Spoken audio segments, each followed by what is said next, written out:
लेकिन समय बीतता गया, बेटा आया नहीं। जब मैया एकदम असमर्थ हो गई कि अब चल नहीं पाऊंगी, अब किसी के यहाँ काम कर नहीं पाऊंगी, शरीर से असमर्थ हो गई मैया, वही पत्र लेके कही कि अब मैं खुद अपने बेटे के पास जाऊंगा। वही पत्र लिया और किसी ऑटो रिक्शा पे बैठी, बोली कि हमको डीएम साहब के बंगले पे जाना है। भाई डीएम साहब को तो सब जानते हैं। डीएम साहब के बंगले पे ऑटो वाला लेके गया। डीएम साहब के बंगले पे एक चपरासी सामने रहते हैं, नौकर लगे रहते हैं।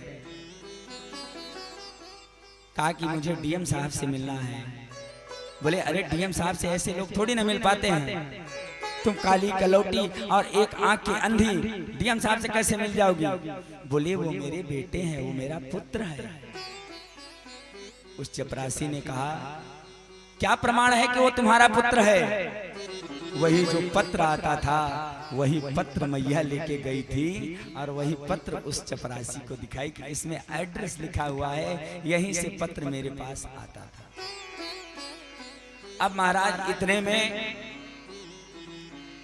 चपरासी समझदार था, उसने कहा ठीक है मैया, इसमें एड्रेस तो यही है, नाम तो यही है तुम्हारे बेटे का, ठीक है जाओ तुम।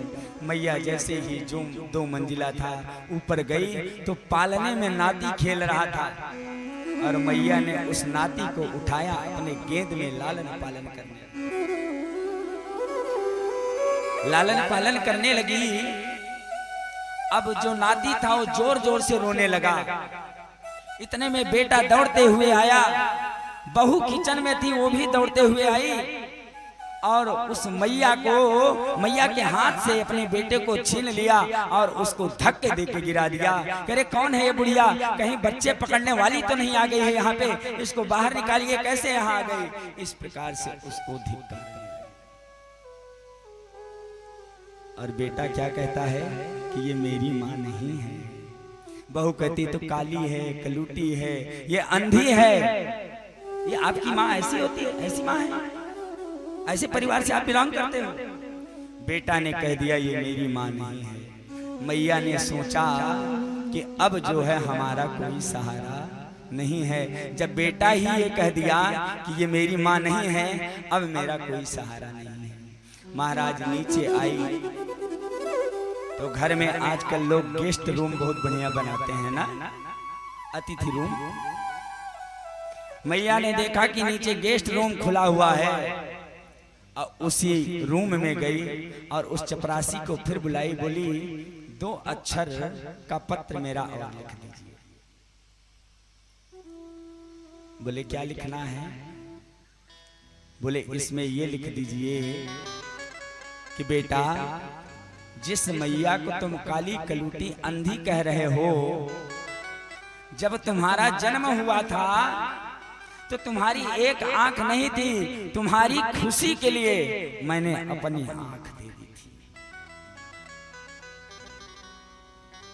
इतना पत्र में लिखाई और अपने साड़ी से ही सीलिंग फैन में फांसी लगा लिया महाराज मैया ने।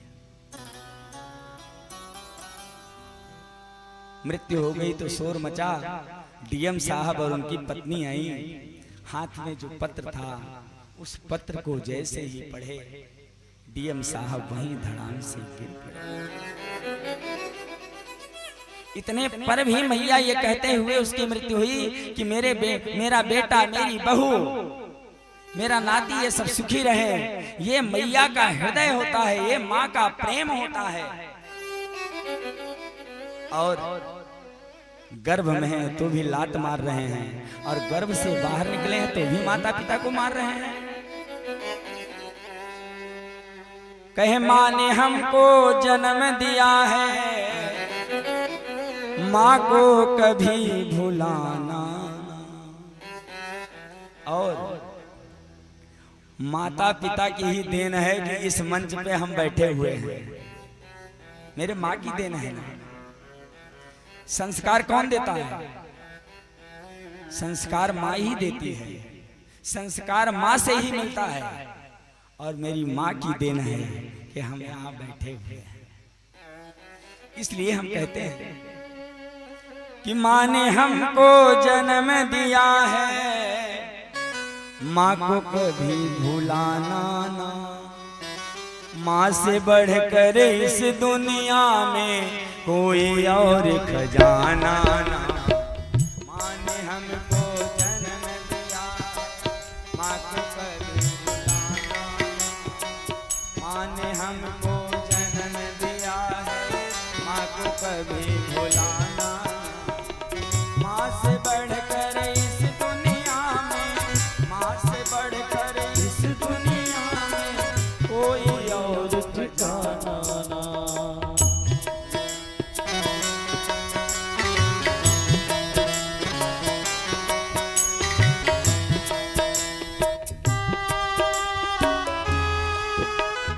जिसके जिसके माता पिता है भाव से ताली करें।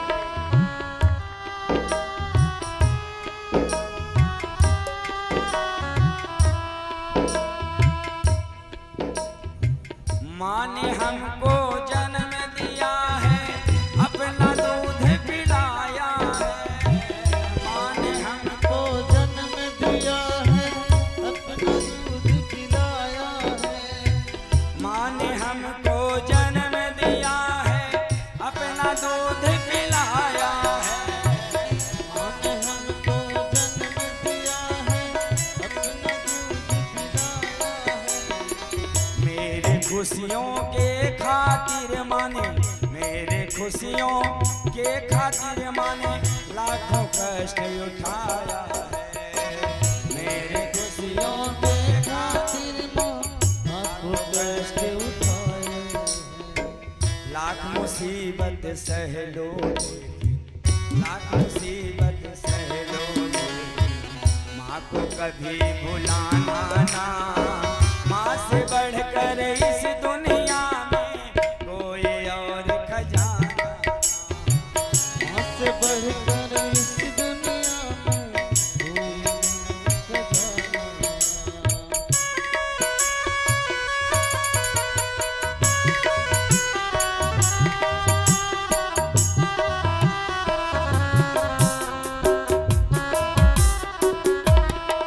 हमरा माई जैसन के रोके, हमरा माई जैसन के रोके माई नहीं बा।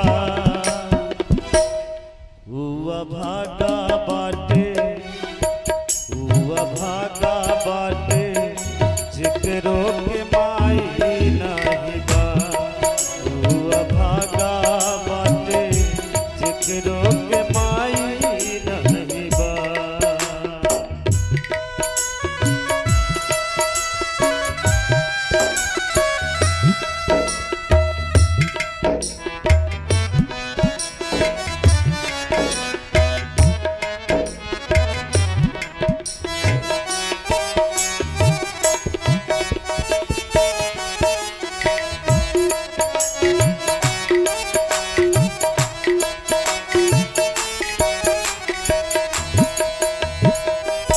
नन्हवे से पाई हमके दिलवा लगावे। नन्हवे से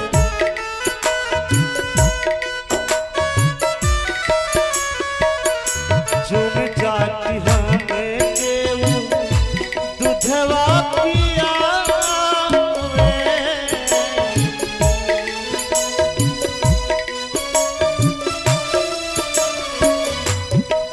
ओकर दूधवा जैसन कौनो,